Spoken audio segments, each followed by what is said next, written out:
birashoboka yuko ushobora kuba warigeze wikaraga nk'inshuro nyinshi cyane, hanyuma ugahagarara mu masegonda make cyane, ugatangira kubona isi yose itangiye kukwikaragiraho.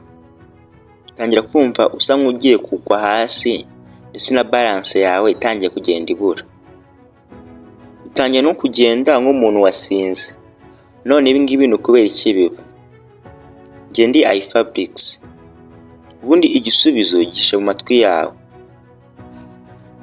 Ubundi mo imbere mu gutwi kwa kundi kw'imbere hari system igufasha kuba wakwibalansa cyangwa se uburyo bugufasha kuba waguma uhagaze uhamye bwitwa vestibular system. Ibi ngibi bigufasha kumenya uburyo ugendamo. Nk'urugero, bifasha ubwonko bwawe kuba bwamenya aho umutwe wawe uri naho uri kwerekeza, bityo n'umubiri wawe bikaba byawujyana muri icyo cyerekezo. Rero muri iyi system hari udutiyo twinshi twavuga tuba twuzuyemo ibintu byinshi bisukika byitwa semicircular canals. Rero iyo utangiye kwikaraga cyane, icyo umutwe wawe nawe urikaraga, bityo bya bintu byari biri muri semicircular canals gatangira kugenda bigenda.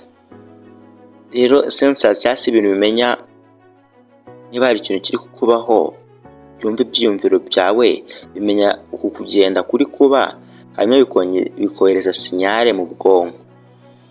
Izi sinyale ziba ziri kubwira ubwonko bwawe yuko uri muri ikaraga. Kandi muri iki gihe n'amaso yawe arimo arohereza amakuru menshi ku bwonko. Iki gihe rero niho amaso yawe atangira kubona ahantu hose uri harimo harakwikaragaho. Hanyuma rero iki gihe ubwonko bwawe buhuza izi sinyale zose zirimo ziroherezwa, haba izituruka mu bwonko, haba izituruka mu maso yawe n'izituruka mu matwi yawe. Rero nyuma niho haza ikintu gitangaje kikubaho. Iyo uramutse uhagaritse kuba wakikaraga, bisobanuye ko umubiri wawe warekeye kwikaraga, ariko za liquid cyangwa se bya bintu bisukika byari biri muri semicircular canals byo birakomeza bikikaraga by'akanya gatoya.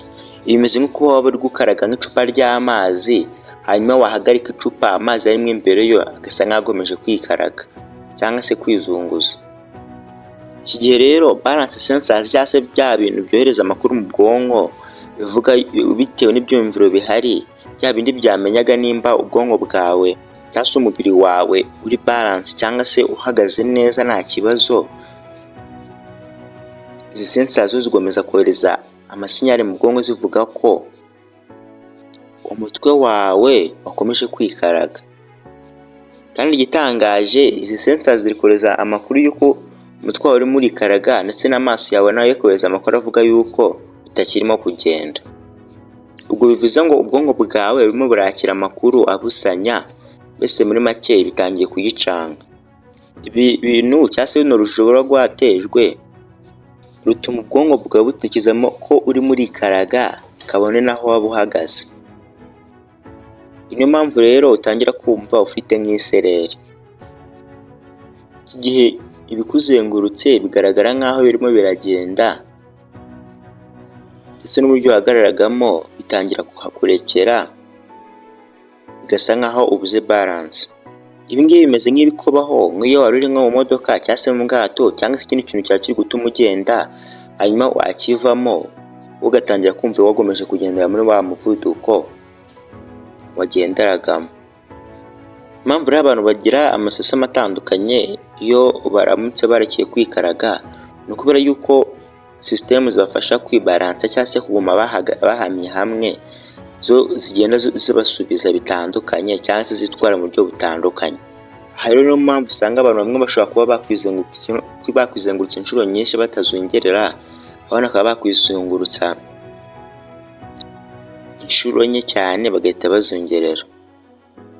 Rimwe na rimwe nk'uko tubizi, iseri ishobora kuba yatuma wumva umeze nk'aho unarwaye, kuko ubundi ubwonko bwawe ntabwo bukoresha amatwi yawe n'amaso yawe gusa kugira ngo bumenye uburyo bwitwaramo mu gihe urimo uragenda, ahubwo bukoresha n'amakuru yavanywe mu nyama ndetse n'ingingo zigufasha kugenda. Rero nk'iyo uramutse wikaraze, inyama zawe zishobora kuba zabwira ubwonko bwawe yuko ugihagaze gusa kwa gutwi kw'imbere ko gukomeza kubwira ubwonko bwawe yuko urimo uragenda. Rero kuko utemeranya kurimo hagati y'inyama zawe ndetse n'amatwi yawe bishobora kuba byateza ikibazo kinini mu bwonko bwawe. Ibi rero nibyo biba ku ubwonko bwawe rero bitangiye kujijinganya hagati y'amakuru arimo arava mu mubiri n'ari kuva mu maso cyangwa se mu matwi. Ubwonko bwawe bwo bushobora kuba bwatekereza yuko ari nk'ikintu kibi cyakubayeho nk'uburozi. Rero ubu iki gihe ubwonko butangira kwitwaramo nk'aho warozwe, bityo bugatangira kurekura isesemi cyangwa se ukarwara. Icyiza ni uko isereri itamara igihe kinini cyane, kuko yashize umwanya munini utari munini cyane uramutse urekeye kwikaraga, za liquids cyangwa se bya bintu bisukika byabaga muri semicircular canals zirahagarara, hanyuma ukumva umeze neza nta kibazo ufite. Njye nari iFabrics, wakoze kumva ndetse no kureba iyi video yacu. Niba hari ikintu ushaka ko tugukorera twandikire muri comment.